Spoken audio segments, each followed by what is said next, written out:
کہ جس طرح سے پچھلے 10 سالوں میں نون لیگ اور پیپلز پارٹی نے تمام اداروں کو تباہ کیا ہے، کوئی ایک ادارہ بھی پروفٹ میں نہیں ہے، کوئی ایک ادارہ بریک ایون پر بھی نہیں ہے، سارے ادارے خسارے میں ہیں، لاس میں ہیں۔ اسی طرح پاکستان ٹیلی ویژن بھی انہوں نے تباہ کیا،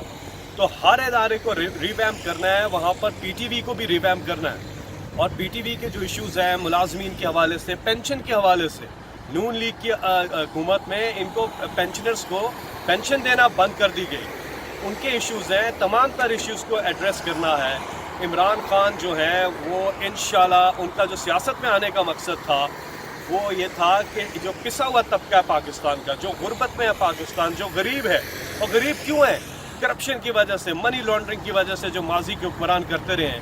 اس طبقے کو، جو پسا ہوا طبقہ، ان کے حالات بہتر کرنے، یہ مقصد تھا عمران خان کا، اور انشاءاللہ آپ ادھر جا رہے ہیں، اور اکاؤنٹیبلٹی اس کا واحد راستہ ہے۔ اور آپ دیکھیں گے کہ عمران خان کی جو ایڈمنسٹریشن ہے، جو گورنمنٹ ہے، وہ تمام اداروں کو میرٹ کی بنیاد پر ریویمپ بھی کریں گے، اور اصل میں جو غریب عوام ہے ان کے حالات بہتر ہوں گے۔